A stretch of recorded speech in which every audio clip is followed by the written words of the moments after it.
आज का वचन। पहला पाठ ईसायाह नबी का ग्रंथ अध्याय 53 पद संख्या 10 से 11। प्रभु ने चाहा कि वह दुख से रौंदा जाए। उसने प्रायश्चित के रूप में अपना जीवन अर्पित किया, इसलिए उसका वंश बहुत दिनों तक बना रहेगा और उसके द्वारा प्रभु की इच्छा पूरी होगी। उसे दुख भोग के कारण ज्योति और पूर्ण ज्ञान प्राप्त होगा। उसने दुख सहकर जिन लोगों का अधर्ष अपने ऊपर लिया था, वह उन्हें उनके पापों से मुक्त करेगा।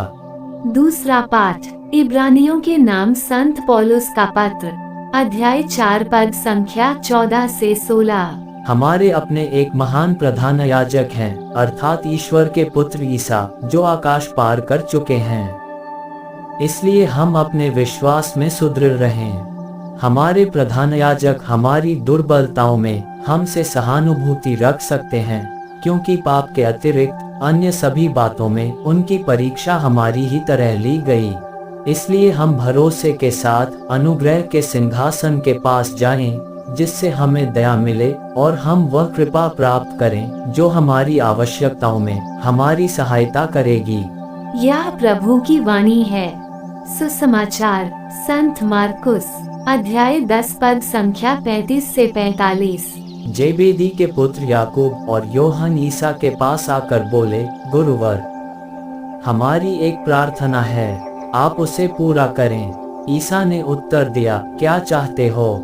मैं तुम्हारे लिए क्या करूं? उन्होंने कहा, अपने राज्य की महिमा में हम दोनों को अपने साथ बैठने दीजिए, एक को अपने दाएं और एक को अपने बाएं। ईसा ने उनसे कहा, तुम नहीं जानते कि क्या मांग रहे हो। जो प्याला मुझे पीना है, क्या तुम उसे पी सकते हो? और जो बपतिस्मा मुझे लेना है, क्या तुम उसे ले सकते हो? उन्होंने उत्तर दिया, हम ये कह सकते हैं। इस पर ईसा ने कहा, जो प्याला मुझे पीना है उसे तुम पियोगे, और जो बपतिस्मा मुझे लेना है उसे तुम लोगे, किंतु तुम्हें अपने दाएं या बाएं बैठने देने का अधिकार मेरा नहीं है। वे स्थान उन लोगों के लिए हैं जिनके लिए वे तैयार किए गए हैं। जब 10 प्रेरितों को यह मालूम हुआ तो वे याकूब और योहन पर क्रोध हो गए। ईसा ने उन्हें अपने पास बुलाकर कहा, तुम जानते हो कि जो संसार के अधिपति माने जाते हैं, वे अपनी प्रजा पर निरंकुश शासन करते हैं और सत्ताधारी लोगों पर अधिकार जताते हैं। तुम में ऐसी बात नहीं होगी। जो तुम लोगों में बड़ा होना चाहता है वह तुम्हारा सेवक बने, और जो तुम में प्रधान होना चाहता है वह सबका दास बने। क्योंकि मानव पुत्र भी अपनी सेवा कराने नहीं, बल्कि सेवा करने और बहुतों के उद्धार के लिए अपने प्राण देने आया है। यह प्रभु का पवित्र सुसमाचार है। आमीन। आज का चिंतन। आज प्रभु अपने वचनों से हम सबों को दुनिया की नजर में नहीं, किंतु ईश्वर की नजर में महान बनने के लिए प्रेरित करते हैं। आज अधिकांश व्यवसाय, संगठन और संस्थान महानता को व्यक्तिगत उपलब्धियों से मापते हैं। जिसके पास जितनी धन संपत्ति है, अनेकों अनुयायी है, उसकी यह पास उतना ही अधिकार है और उसकी महत्ता उसी से मापी जाती है।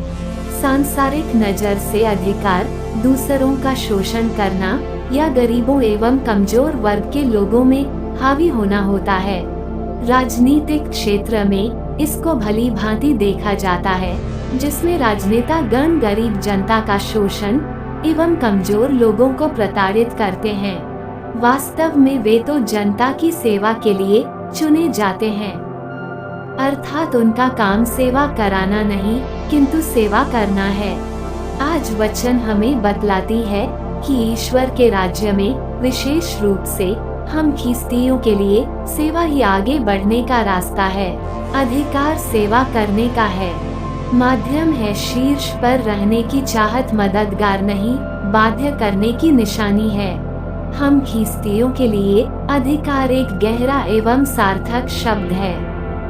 माता पिता का घर में अधिकार परिवार के सभी लोगों की देखभाल एवं देखरेख के लिए प्राप्त है, जो बहुत ही अर्थपूर्ण है।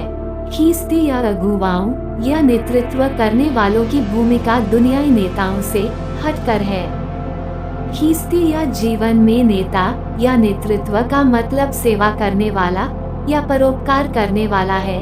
प्रभु का वचन हमें आत्मनिरीक्षण का निमंत्रण देता है कि क्या हम सेवा करने के लिए सदा तैयार रहते हैं।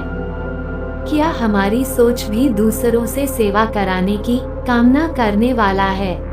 यीशु ख्रीस्त हमें सेवा के तौर तरीके सिखा रहे हैं। यीशु ख्रीस्त ने हमारे लिए कष्ट सहे, हमारे पापों को सहते हुए हमें ईश्वर के समक्ष स्वीकार्य बनाया। ऐसे प्यार को हम क्या कहेंगे, हम उसे कैसे जवाब देंगे। ये कहना आसान है कि हम यीशु ख्रीस्त के लिए कुछ भी सहेंगे, और फिर भी हम में से अधिकांश लोग छोटी छोटी समस्याओं पर शिकायत करते हैं। यदि हम कहते हैं कि हम यीशु ख्रीस्त के लिए बड़े पैमाने पर कष्ट सहने को तैयार हैं, तो हमें दूसरों की सेवा करने से होने वाली परेशानियों को भी सहने के लिए तैयार रहना चाहिए। अपनी जरूरतें पूरी कराने की कोशिश करने के बजाय आइए हम ऐसे तरीकों को तलाश करें जिनसे हम दूसरों की जरूरतें पूरी कर सकें। आमीन।